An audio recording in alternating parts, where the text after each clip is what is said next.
안녕하세요. 전도자는 지혜를 갖는 것조차 덧없음을 말합니다. 오늘 본문은 전도서 1장 12절에서 18절입니다.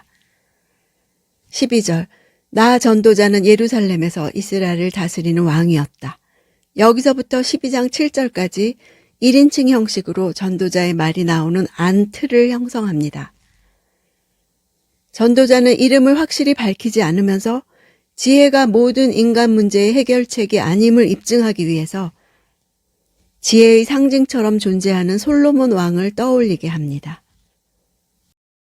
13절, 내가 하늘에서 행해지는 모든 일에 대해 마음을 다해 지혜로 찾고 탐구하는데 이는 괴로운 일이었으며 하나님께서 사람들에게 주셔서 참으로 수고하게 하신 것이다.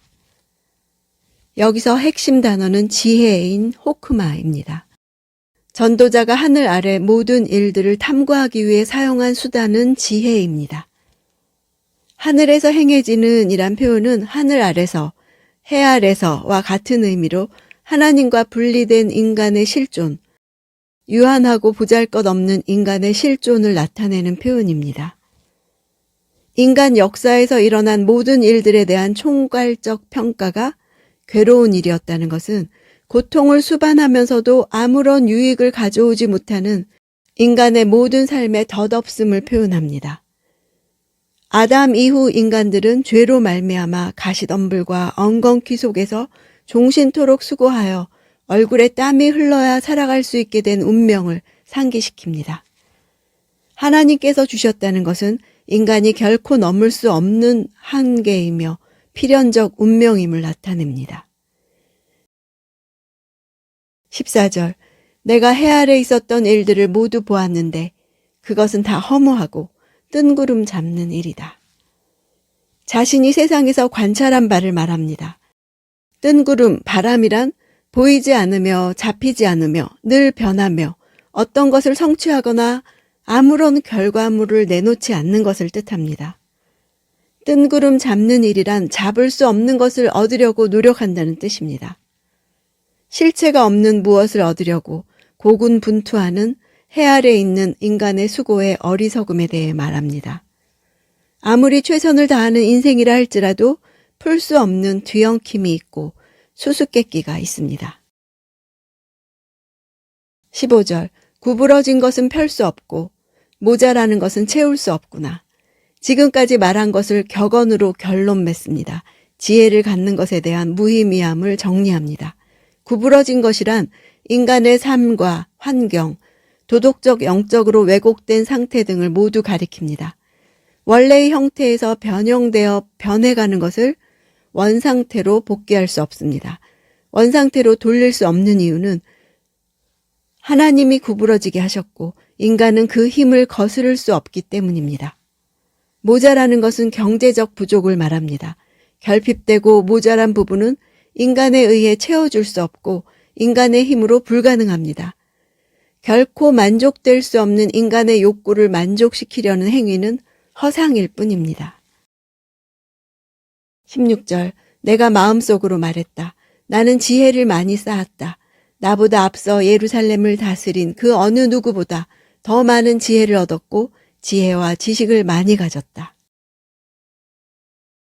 마음이라는 단어를 반복하는데 고대 근동의 철학에서 마음은 의사결정기관이기 때문입니다. 속으로 말했다는 것은 자신이 눈으로 본 것을 섣불리 판단하거나 단정하여 무언가를 말하는 것이 아니라 깊은 사고를 거쳐 논리를 전개하고 있음을 강조하기 위한 것입니다. 솔로몬 앞서 예루살렘을 다스린 왕은 다윗뿐이라는 점을 들어서 솔로몬 저작이 아니라는 학자들이 이 절을 근거로 삼습니다. 17절, 또한 나는 무엇이 지혜이며 무엇이 바보스럽고 어리석은 것인지 알려고 마음을 쏟았는데 결국 내가 배운 것은 이것 또한 뜬구름 잡는 일이라는 것이다.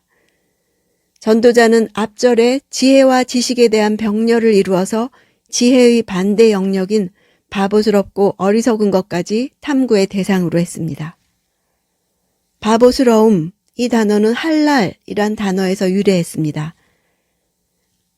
할랄은 찬양하다 뜻 외에도 열망하다, 도에 지나치다 이런 뜻이 있습니다. 지혜를 얻었다, 알았다, 배웠다 등 알다라는 의미를 가진 동사를 반복하는 것은 자신이 결국 깨닫게 된 것은 모든 지혜의 추구 자체도 역시 무의미하다는 것입니다. 18절 지혜가 많을수록 근심도 많고 아는 것이 많을수록 고민도 늘어난다.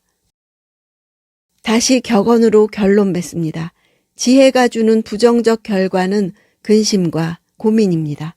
그 이유는 해 아래 세상을 알수록 현실의 부조리함과 불완전함을 알기 때문입니다. 이런 모순 때문에 지혜도 불완전하고 덧없는 것이라 말하는 것입니다. 전도자는 인간이 추구할 수 있는 최상의 가치라 할 수 있는 지혜와 지혜의 추구조차 덧없다고 선언합니다. 지혜와 지식이 근심과 고민으로 연결됩니다. 그가 말하는 지혜란 사물의 중심에 다가갈수록 현실의 모순을 발견함으로써 고통스러워지는 것입니다. 지혜에 대한 파산 선고나 마찬가지입니다. 그가 깨달은 것은 이 괴로움은 하나님께서 사람들에게 주신 것입니다. 하나님이 하시는 일은 그 누구도 변경할 수 없다는 결론에 이르게 됩니다. 이스라엘의 지혜 전통은 여호와를 경외하는 것이 지식의 근본이라 제시합니다.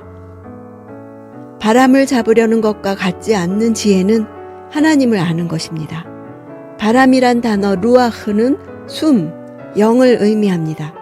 순식간에 사라져버리는 연기나 바람 같은 한계를 가진 우리라도 하나님의 영에 붙들릴 때 영원을 사모하는 존재로 살 수 있는 것입니다.